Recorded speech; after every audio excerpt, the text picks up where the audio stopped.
తొలకరివాన దీవెనలు కురిపించువాన పరిశుద్ధాత్మవాన ప్రభు వర్షించు నీ జీవితాన తొలకరివాన దీవెనలు కురిపించువాన పరిశుద్ధాత్మవాన ప్రభు వర్షించు నీ జీవితాన అది నూతన పరచును ఫలింపచేయును సమృద్ధినిచ్చును సంతోషపరచును అది నూతన పరచును ఫలింపచేయును సమృద్ధినిచ్చును సంతోషపరచును.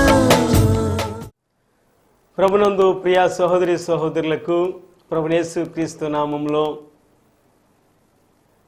క్రాంతి టీవీ శ్రోతలందరికీ ప్రభువు యేసు క్రీస్తు అతి పరిశుద్ధ దివ్యనామన్న మీకు వందనాలు తెలియజేస్తున్నాను.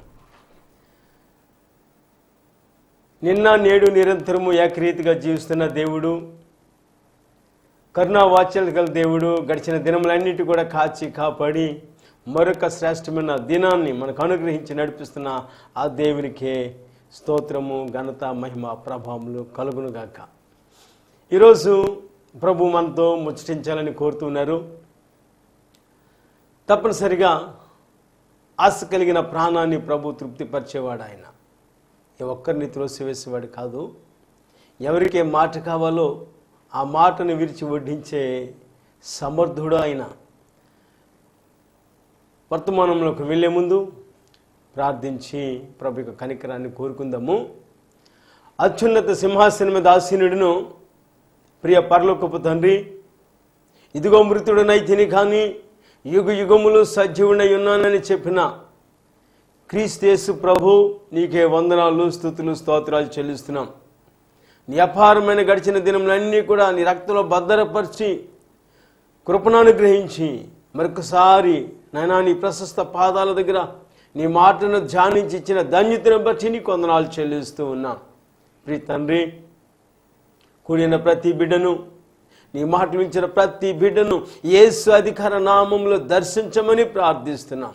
నీ వాక్యము సెలవిచ్చినట్లుగా నీ నోటి మాట వెల్లడి ఎగుటుతోడనే వెలుగు కలుగును, నెమ్మది లేని వారికి నెమ్మది కలిగించినని చెప్పారు స్వామి. నా మాట జుంటి తేనె దారుల కన్నా మధురమైందని మీరు సెలవిచ్చారు. నీ మాటను నీ బిడ్డలకు విరిచి అనుగ్రహించండి స్వామి. బలహీనను మరుగుపరిచి నీ మాట మాత్రము నీ బిడ్డలకు ప్రత్యక్షపరచండి. యేసు అధికార నామంలో స్తుతించి వేడుకొంచున్నాను తండ్రి, ఆమేన్. ప్రియులరా, దేవునికి అత్యున్నతమైన కృప వలన దినదినము కూడా ప్రభు కృపములు కృపిస్తున్న దేవునికి మహిమ కలుగునుగాక. ఈరోజు ఒక శ్రేష్టమైన విషయాన్ని మనం ధ్యానించడానికి మనం ప్రభు పాదాల దగ్గర ప్రార్థన పూర్వకంగా దేవుని మాటని విందాం. యేసు ప్రభు ఈ లోకమునకు ఎందుకు పంపబడ్డాడు? యేసు ప్రభు ఈ లోకానికి వచ్చిన ముఖ్య ఉద్దేశం ఏంటి అనేది ఈరోజు మనం అర్థం చేసుకొని ఉన్న అంశం. ఈ లోకంలోకి అనేక మంది వక్తులు వచ్చారు, మేధావులు వచ్చారు, రాజ్యాతి నేతలు వచ్చారు, రాజ్య పరిపాలన చేశారు, మహానుభావులు వచ్చారు, మహాత్ములు వచ్చారు. అనేక మంది లోకంలో సహజీవనము చేసి తమ జీవిత యాత్రను కొనసాగించి రాజులుగాను, రాణులుగాను, మహాత్ములుగాను, ప్రభువులుగాను వారు తమ జీవితాలు చాలించుకున్నారు. వారి యొక్క చరిత్ర అది. యేసు ప్రభు ఈ లోకానికి వచ్చిన ముఖ్య ఉద్దేశం ఏంటి? ఎందుకు తండ్రి అయిన దేవుడు యేసు ప్రభుని లోకానికి పంపించారు? ఎందుకు యేసు ప్రభు ఈ లోకానికి వచ్చారనే విషయాన్ని తప్పనిసరిగా మనం అర్థం చేసుకోవాలి. ప్రియులరా, యేసు ప్రభు ఈ లోకానికి వచ్చింది మత సంస్కర్తగా మతాన్ని స్థాపించడానికి రాలేదు, లేకపోతే క్రైస్తవ రాజ్యాన్ని స్థాపించి ఆయన ఒక రాజుగా ఉండడానికి లోకానికి రాలేదు. లేకపోతే ఆయన వెనక కొంతమంది ప్రజలను సమకూర్చుకొని ఆయన వెనక తిప్పుకుంటూ ఆయన ఒక రాజ్య స్థాపకుడిగా ఈ లోకానికి రాలేదు. ఆయన మత సంస్కర్త కాదు. ఆయన ఎందుకు యేసుప్రభు ఈ లోకానికి వచ్చారు అని గమనిస్తే, యేసుప్రభు ఈ లోకానికి పంపబడిన ముఖ్య ఉద్దేశము ఈరోజు మనం అర్థం చేసుకోబోతున్నాం. తండ్రి చిత్తమును నెరవేర్చుటకు పంపిన వాని యొక్క చిత్తాన్ని సంపూర్ణము చేయటానికి యేసుప్రభు ఈ లోకానికి పంపబడిన వ్యక్తి. ఆ పంపబడిన వ్యక్తిని ఏం చేశారు అనే విషయాలు మనం తప్పనిసరిగా మనం గమనించాలి. ముఖ్యంగా యేసుప్రభు ఒక మాట చెప్పారు, నా రాజ్యము ఈ లోక సంబంధమైనది కాదు అని. యోహాను సువార్త 18వ అధ్యాయము 36వ వచనంలో ప్రభు ఇలాగున సెలవిస్తూ ఉన్నారు, యేసు నా రాజ్యం ఈ లోక సంబంధమైనది కాదు, నా రాజ్యము ఈ లోక సంబంధమైనది అయితే నేను యూదులకు అప్పగింపబడకుండానట్లు నా సేవకులు పోరాడుదురు, కానీ నా రాజ్యము ఇహ సంబంధమైనది కాదనెను. ప్రియులారా, చాలామంది లోకంలో అనుకున్నట్టుగా యేసు ప్రభు క్రైస్తవ మతాన్ని స్థాపించడానికి రాలేదు, ఆయన ఒక రాజ్యాన్ని స్థాపించడానికి రాలేదు. కానీ యేసు ప్రభు తన నోటితోను చెప్పుతున్న ప్రశస్తమైన మాట ఏంటంటే, నా రాజ్యము ఈ లోక సంబంధమైంది కాదు. ఈ లోకంలో నేను రాజ్య పరిపాలన చేయడానికి రాలేదు, ఈ లోకంలో ఒక గ్రూప్ని తయారు చేయడానికి నేను రాలేదు, లేకపోతే ఈ లోకంలో నేను ఒక మతాన్ని తయారు చేయడానికి రాలేదు, లేకపోతే ఈ లోకంలో ఏదో ఒక పేరు సంపాదించుకోవటానికి ఒక సంస్కర్తగా మిగిలిపోవాలని రాలేదు. ఆయన యేసుప్రభు అంటున్నారు, నా రాజ్యము ఈ లోక సంబంధమైంది కాదు, నా రాజ్యము ఇహ సంబంధమైంది కాదు. మరి ఏ రాజ్యమైనది? ప్రియులరా, యేసుప్రభు ఇక వచ్చిన ముఖ్య ఉద్దేశం ఏంటంటే, నశించిపోతున్న ప్రజలను రక్షించి రక్షింపబడిన ప్రజలను ఆ పరలోక రాజ్య వారసులుగా చేయటానికి, ఆ పరలోక రాజ్య వారసులుగా, ఆ పరలోక రాజ్య పౌరులుగా, ఆ పరలోక రాజ్యములు యుగ యుగాలు కూడా ఆయనతో ఆ పరలోక రాజ్యములో ఆ నిత్య జీవములు నివసింప చేయడానికే యేసు ప్రభు ఈ లోకానికి పంపబడిన ముఖ్యమైన ఉద్దేశం. వాటి నశించిపోతున్న ప్రజలను రక్షించి రక్షింపబడిన వారిని క్రీస్తు యేసు సారూప్యంలోనికి, దైవత్వంలోనికి మలిచి నడిపించి వారి జీవితంలో అద్భుతకరమైన మార్పుని తీసుకొచ్చి దేవుని స్వరూపం వాళ్ళు ఏర్పడినంత వరకు, క్రీస్తునకు కలిగిన మాదిరి జీవితం వాళ్ళు ఏర్పడినంత వరకు ఆయన నడిచి చూపించి తన వలె తాను నడిపిస్తున్న ప్రజలు మార్పు చెందాలని, ఆయన వల్లే దైవిక మానవత్వాన్ని కలిగి ఒక దేవుని బిడ్డలుగా ఉండాలని, ఆయన ప్రతిరూపముగా మనం మార్చబడాలనే ఉద్దేశంతో యేసు ప్రభు ఈ లోకానికి వచ్చారు. ఈ లోకంలో నశించిపోతున్న ప్రజలను రక్షించి రక్షింపబడిన వారిని పరలోకపు రాజ్యానికి సిద్ధపరచాలనేదే దేవుని యొక్క యేసు ప్రభు యొక్క ఉద్దేశం. ఆ ఉద్దేశముతోనే తండ్రి అయిన దేవుడు తన కుమారుడైన యేసు ప్రభుని ఈ లోకానికి పంపించి ఉన్నారు. యేసు ప్రభు అందుకనే వచ్చారు. మరొక ఉద్దేశం ఏంటంటే, తండ్రి యొక్క చిత్తాన్ని సంపూర్ణంగా నెరవేర్చడానికి యేసు ప్రభు ఈ లోకానికి వచ్చారు. తన చిత్తం నెరవేర్చుకోవడానికి కాదు, తన రాజ్యాన్ని స్థాపించడానికి కాదు, తన మనసుకు నచ్చిన విధముగా తన యొక్క నడవడిని నడిపించడానికి కాదు, ఆయన తనకు తానుగా మరుగుపరుచుకొని తన ద్వారా తండ్రి చిత్తాన్ని సంపూర్ణము చేయడమే ప్రభువైన యేసుక్రీస్తు యొక్క ముఖ్యమైన ఉద్దేశము. కనుక ప్రియులరా, యేసు ప్రభు తండ్రి చిత్తమును సంపూర్ణము చేయడానికి ఈ లోకానికి వచ్చారన్న సత్యాన్ని ఈ రోజున కొన్ని విషయాలు మనం అర్థం చేసుకుంటూ ఉన్నాం. యోహాను సువార్త 6వ అధ్యాయము 15వ వచనంలో ఇలాగ సెలవివ్వబడుతుంది, యేసు రాజుగా చేయుటకు వారు వచ్చి తన్ను బలవంతముగా పట్టుకొని పోవుచున్నారని యేసు ఎరిగి మరలా కొండకు ఒంటరిగా వెళ్ళెను. యోహాను సువార్త 6:15 ఉంది. ప్రియులారా, యేసు ప్రభు అద్భుత కార్యాలు చేస్తూ ఉన్నారు, సూచక్రియలు చేస్తున్నారు. యేసు ప్రభు ఒలీవల కొండకు వెళ్ళినా, లేక ధోనిలో ఉండి సువార్త ప్రకటించిన, లేకపోతే కొండ ఎక్కి వాక్యము చెప్పినా సరే వేలక ప్రజలు యేసు ప్రభుని వెంబడిస్తూ ఉన్నారు. ఇజ్రాయేలు దేశం అంతా కూడా కదిలింపబడుతూ ఉంది. గలిలయ ప్రజలు, సమరయ ప్రజలు అందరూ కూడా కదిలింపబడుతున్నారు. అప్పుడున్న ఆ ప్రాంతంలో ఉన్న ప్రజలందరూ కూడా యేసు ప్రభు ఎక్కడికి వెళ్తే ఆయన వెంట కొల్లలుగా వేలాది వేలగా వెళ్తూ ఉన్నారు. జన సమూహములు యేసు ప్రభుని వెంబడిస్తూ ఉన్నారు. ప్రజల్లో కలవరం పుట్టింది. కొంతమంది వ్యక్తులు అనుకున్నారు, యేసు ప్రభువే మన దేశానికి రాజుగా ఉంటే ఇంకెంత బాగుంటుంది, యేసు ప్రభువే మన దేశానికి రాజ్యాధినేతగా ఉంటే మన దేశం సస్యశ్యామలముగాను సుసంపన్నమైన దేశముగాను ఒక యోగ్యమైన దైవిక రాజ్యముగా ఉంటుందే అని కొంతమంది ప్రజలు లేక ఆయనని వెంబడిస్తున్న శిష్యులు ఆ తలంపు కలిగి బలవంతంగా ఆయన యేసు ప్రభుని రాజుగా చేసి సింహాసనం మీద కూర్చుండి పెట్టాలని, లేకపోతే బలవంతంగానే యేసు ప్రభుని రాజుగా చేసి రాజ్య పరిపాలన ఆయనకు కట్టిబెట్టాలని వారు ప్రయత్నంలో ఆలోచిస్తూ ఉన్నప్పుడు వారి మనస్సులను యేసు ప్రభు గుర్తెరిగి వారి మధ్య నుంచి ఆయన దాటి వెళ్ళినట్టుగా చూస్తున్నాం. యేసు ఎరిగి మరలా కొండకు ఒంటరిగా వెళ్ళెను. వారి కలిగిన ఉద్దేశాలను యేసు ప్రభు ఎరిగి వారి నుంచి నెమ్మదిగా తప్పించుకొని ఆయన ఒంటరిగా కొండ మీదకి వెళ్ళిపోయి ప్రార్థనలో గడుపుతున్నారు. కనుక ప్రియులరా, ప్రజలందరూ అద్భుతకరమైన మద్దతు ఇస్తున్నారు. దేశమంతా కలవరమైంది.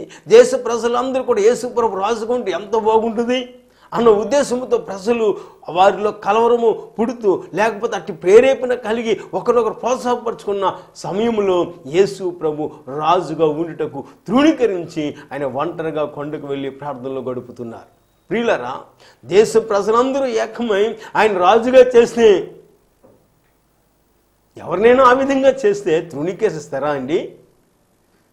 కానీ యేసు ప్రభు వచ్చింది రాజ్య పరిపాలన చేయడానికి కాదు, మతాన్ని స్థాపించడానికి కాదు, కానీ నశించిపోతున్న ప్రజల్లో దేవుని రాజ్యమును స్థాపించి వారిని దేవుని రాజ్య వారసులుగాను పరలోక పౌరులుగా సిద్ధపరచడానికే యేసు ప్రభు ఈ లోకానికి వచ్చారు. కనుక యేసు ప్రభు ఉద్దేశం ఏంటంటే తండ్రి చిత్తమును సంపూర్ణముగా నెరవేర్చుటయే. ఒక వాక్యాన్ని ఇక్కడ మనం ధ్యానిద్దాం. యోహాను సువార్త 4వ అధ్యాయము 34వ వచనంలో వాక్యం ఎలాగున సెలవిస్తూ ఉంది. యేసు వారిని చూచి నన్ను పంపిన వాని చిత్తం నెరవేర్చుటయు ఆయన పని తుదముట్టించుటయు నాకు ఆహారమై ఉన్నది. నన్ను పంపిన వాని చిత్తం నెరవేర్చుటయు. నేను ఎందుకు వచ్చానంటే తండ్రి నన్ను ఎందుకు ఈ లోకానికి పంపించారో, ఆ తండ్రి ఏ ఉద్దేశాన్ని కలిగి ఉన్నారో ఆ ఉద్దేశాన్ని నెరవేర్చి సంపూర్ణము చేయటమే నాకు ఆహారము పానము. నేను తినినా త్రాగినా ఏ పని చేసినా సరే నా యొక్క పని లేక ఉద్దేశము, నా కర్తవ్యం ఏంటంటే నన్ను పంపిన వాని చిత్తమును సంపూర్ణము చేయటే.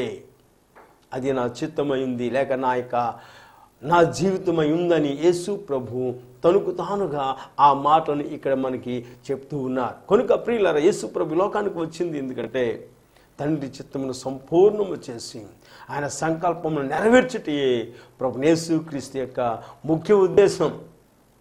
కనుక యేసు ప్రభు అంటున్నారు, నా అంతలో నేను ఏమీ చేయను, నా అంతలో నేను ఏమీ చేయనేరను అని ప్రభు చెప్తున్నారు. యోహాను సువార్త 5వ అధ్యాయము 30వ వచనంలో ఇలాగన వాక్యం సెలవిస్తుంది.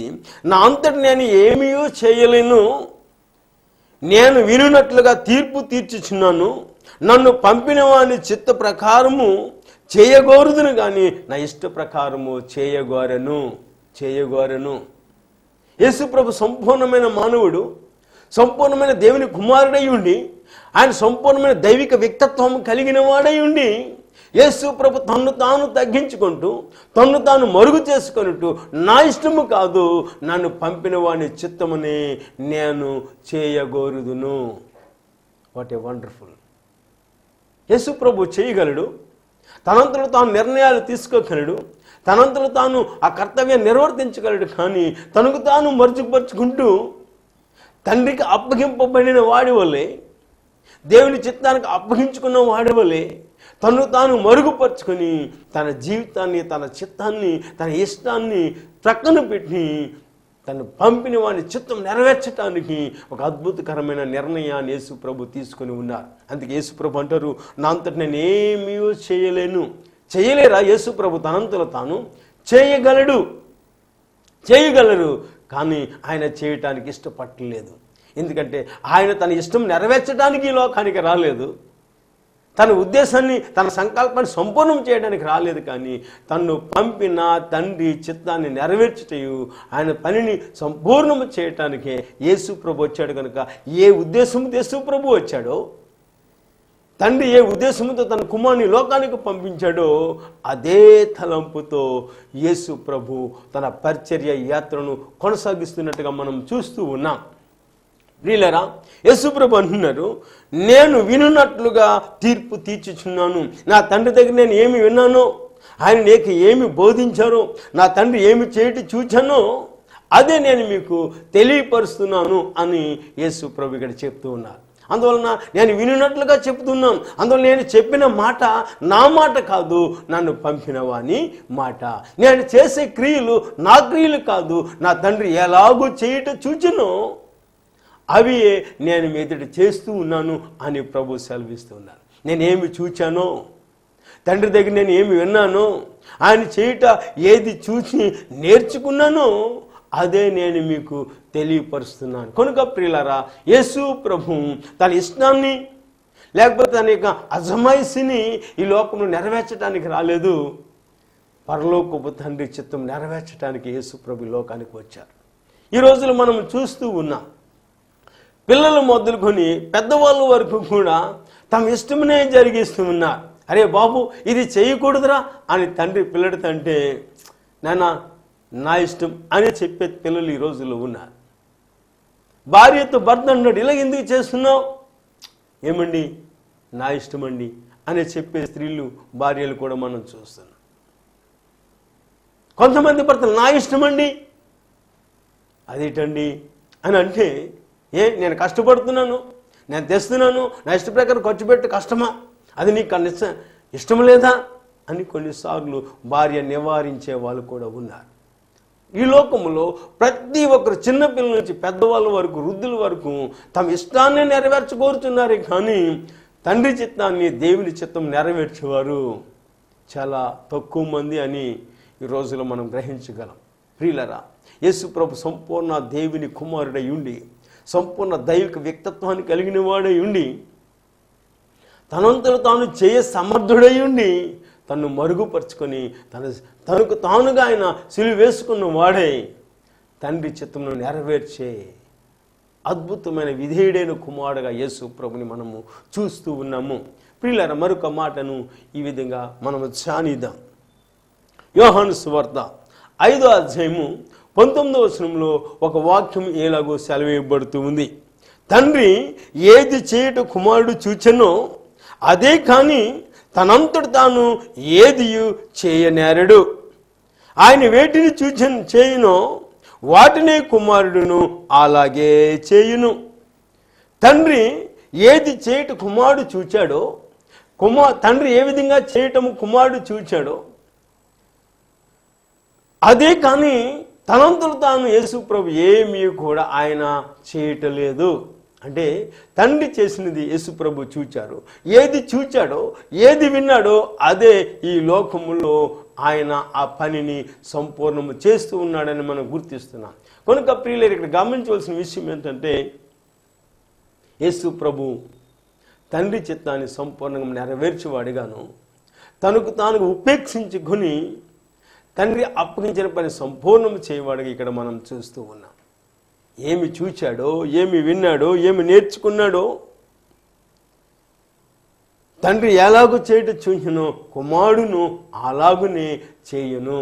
కనుక ప్రియులారా, దేవుని ఉద్దేశంని సంకల్పాన్ని నెరవేర్చేవాడు ప్రభువైన యేసుక్రీస్తు. ఎంతమంది పిల్లలు తమ తల్లిదండ్రులకు లోబడుతూ ఉన్నారు?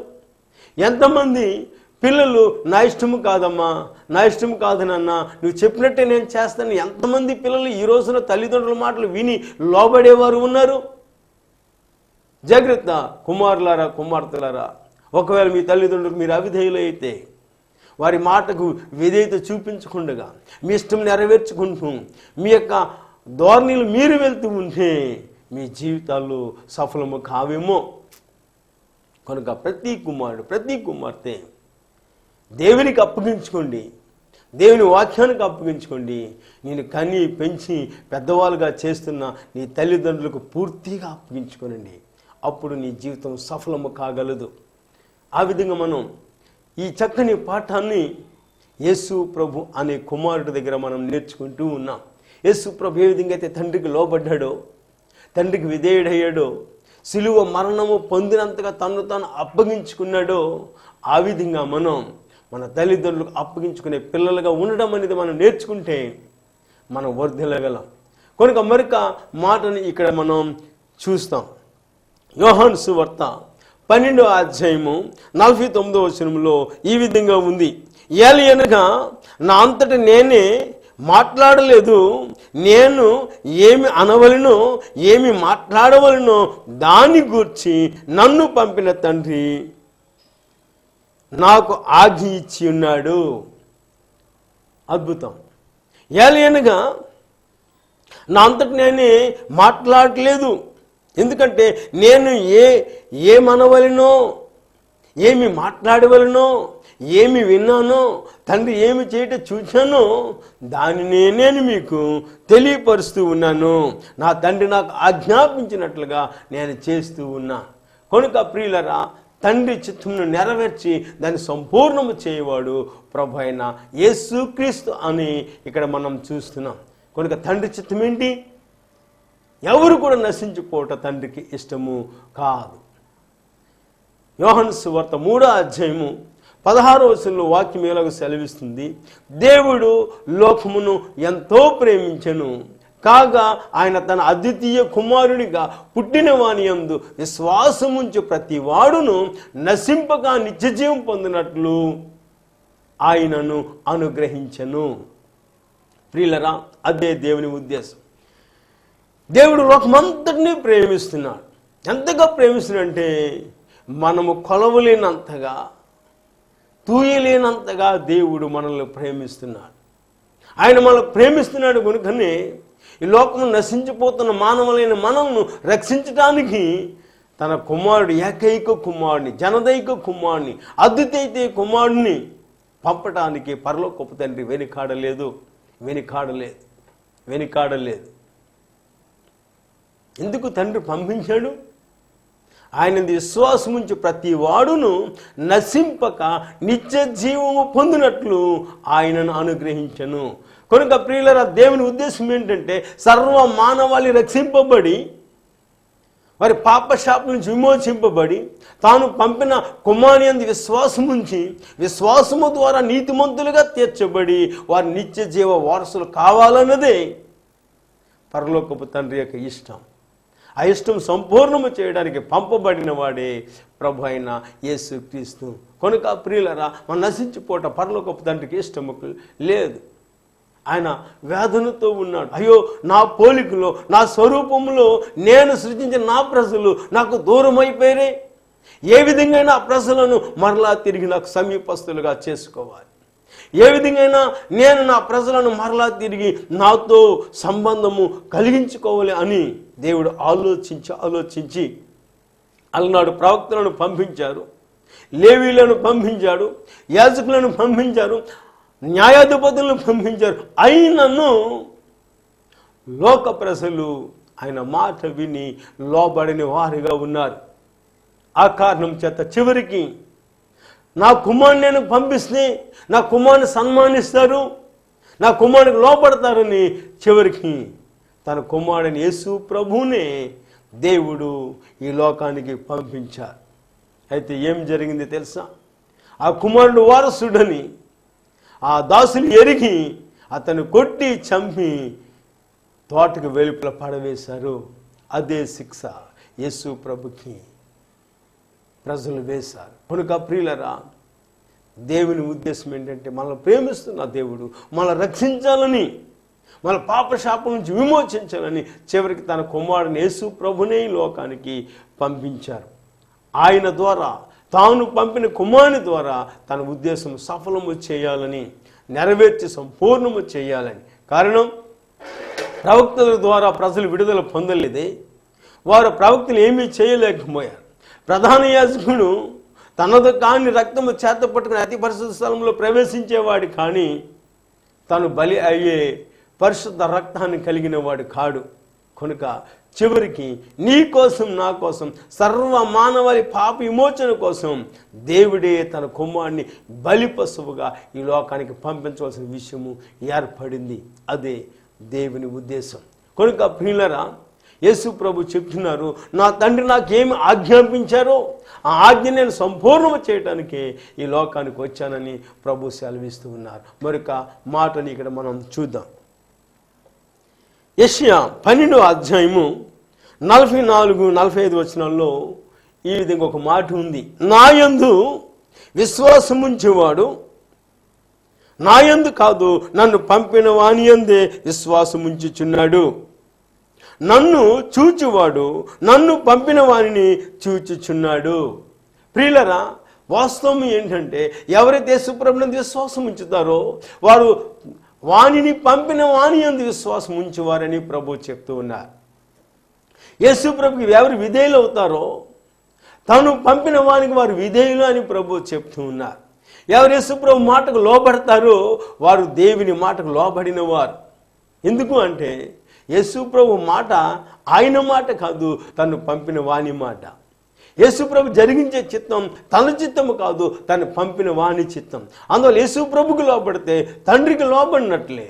యేసుప్రభుని విశ్వాసం ఉంచేవాడు నా తండ్రి యందు విశ్వాసం ఉంచుచున్నాడని ప్రభు సెలవిస్తున్నారు. నా యందు విశ్వాసం ఉంచేవాడు నా యందు కాదు, నన్ను పంపిన వాని యందే వాడు విశ్వాసం ఉంచుచూ ఉన్నాడు. కనుక ప్రియులరా, ఎవరైతే యేసుప్రభుని విశ్వాసం ఉంచుతారో, ఎవరైతే యేసుప్రభుకు లోబడతారో వారు దేవునికి లోబడినట్లు. యేసుప్రభుని విశ్వాసం ఉంచితే దేవుని యందు విశ్వాసం ఉంచినట్లు. యేసుప్రభు చిత్త ప్రకారంగా నువ్వు జీవిస్తే తాను పంపిన వాని చిత్త ప్రకారంగా జీవించినట్లు. అందుకనే ఒక మార్గదర్శిగా పరలోక రాజ్యానికి వెళ్ళే మార్గాన్ని యేసుప్రభు ద్వారా సరళము చేయటానికి తండ్రి అయిన దేవుడు తన కుమారుని యేసుప్రభుని ఈ లోకానికి మార్గదర్శిగా పంపించారు. అందులో యోహాను సువార్త 14వ అధ్యాయము 6వ వచనంలో ప్రభు ఎలాగో సెలవిస్తూ ఉన్నారు. యేసు చెప్పెను, నేనే మార్గమును సత్యమును జీవమును, నా ద్వారా తప్ప ఎవడును తండ్రి యొద్దకు రాడు అని. యేసు ప్రభు నేనే మార్గము. యేసు ప్రభువే పరలోక రాజ్యానికి మార్గం. ఎందుకు అంటే యేసు ప్రభు పరలోక రాజ్యం నుంచి తండ్రి యొద్ద నుండి వచ్చాడు. తండ్రి యొద్దకు వెళ్ళటానికి ఆయనకొక్కరికే ఆ మార్గము తెలుసు. తన కుమారుడైన యేసు ప్రభుని నలగొట్టడము తండ్రికి ఇష్టమైంది. తండ్రి ఏది ఇష్టమో ఆ ఇష్టాన్ని నెరవేర్చడానికి యేసు ప్రభు తనకు అప్పగించుకున్నాడు. రాజ్యము చేయడానికి అప్పగించుకున్నట వేరు, ఒక అధికారిగా ఉండుట అప్పగించుకోవడం వేరు, ఒక రాజులకు రాజుగా ఉండడానికి అప్పగించుకోవడం వేరు.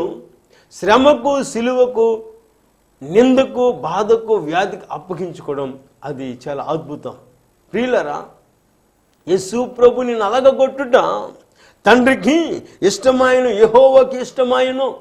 యేసు ప్రభుని కొరడ దెబ్బలతో కొడుతూ ఉంటే తండ్రి చూచి ఇష్టపడుతున్నాడు. నా కుమారుడు నా చిత్తమును ఆయన నెరవేరుస్తూ ఉన్నాడు. నా కుమారుడు నా ప్రజల కొరకు తన ప్రాణాన్ని పెడుతూ ఉన్నాడు. నా కుమారుడు నా చిత్తమును సంపూర్ణం చేస్తున్నాడని యేసుప్రభు సిలువ వేయబడుతూ ఉంటే, మేకులు వేయబడుతూ ఉంటే, యేసుప్రభు సిలువను మోస్తూ ఉంటే తను పంపిన తండ్రి చూచి సంతోషిస్తూ ఇష్టపడుతూ నా ప్రియ కుమారుడు, ఈయన యందు నేను ఆనందిస్తున్నాను, ఎందుకంటే నా ప్రియ కుమారుడు నా చిత్తమును నెరవేర్చుచూ ఉన్నాడని. కనుక ప్రియులరా, ఎంత అద్భుతకరమైన శ్రేష్టమైన విషయం.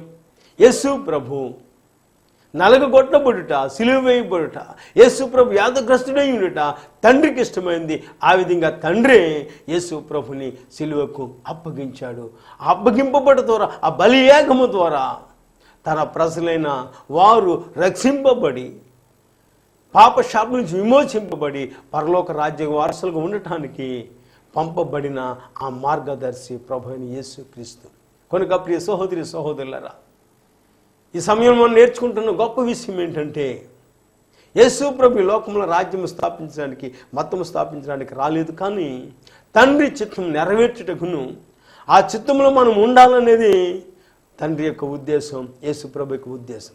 యేసు ప్రభు తనంతట తాను చేయగలడు, కానీ చేయక తండ్రి చెప్పినట్లుగా, తండ్రి యొద్ద చూచినట్లుగా, తండ్రి ఆజ్ఞాపించినట్లుగా యేసు ప్రభు చేస్తూ తండ్రి అప్పగించిన పనిని యేసు ప్రభు సంపూర్ణము చేస్తూ ఉన్నారు.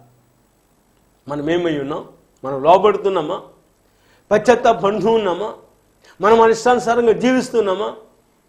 తప్పనిసరిగా ఈ సమయంలో యేసు ప్రభు ఏ విధంగా అయితే తండ్రికి విధేయత చూపిస్తూ వచ్చాడో, నీవు నేను మనల్ని పెంచి పెద్దవారుగా చేసి ఇంతవారుగా చేసిన ఆ సృష్టికర్తల దేవునికి లోబడి విధేయులమై ఆ దేవునికి లోబడదాం, దేవుని వాక్యానికి లోబడదాం. మిమ్మల్ని దీవించిన గాక.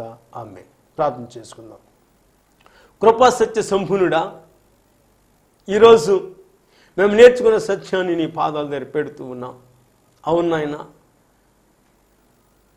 తండ్రి ఇష్టమునకు లోబడి ఏ విధంగా అయితే మీరు తండ్రి ఇష్టాన్ని సంపూర్ణము చేసి ఆ తండ్రి ఇష్టం నెరవేర్చడం ద్వారా మమ్మల్ని శాప పాప విమోచనగా చేసావో, తండ్రి ఇష్టం నెరవేర్చే సిలువుకు నీకు నీవుగా అప్పగించుకున్నావో, అట్టి విధేయత నాకును మాకును నేర్పించండి. తండ్రి ఇష్టానికి మీరు లోబడినట్లు మేము కూడా నీ ఇష్టానికి లోబడి నీ చిత్తానుసారంగా జీవించే కృప మాకు దయచేయండి. కనికరించి కృప చూపి ఇంతవరకు మా ఇష్టానుసారంగా మేము జీవిస్తున్నట్లయితే నన్ను మమ్మలను క్షమించి మరింత లోతుగా నీకు లోబడి జీవించే కృపను మాకు దయచేయమని మాకు మార్గము చూపించిన యేసుక్రీస్తు పరిశుద్ధ దివ్యనామాన్ని స్తుతించి వేడుకొంచున్నాము తండ్రి. ఆమేన్. ఎస్ ఇమ్మానుయేల్ చిన్నమంద శిష్యత్వ పాఠశాల, Kondaipeta, door number 1-4-6/1, Kondaipeta, Peddapuram. Cell number దయచేసి గమనించండి, 9848523346, 9848523346.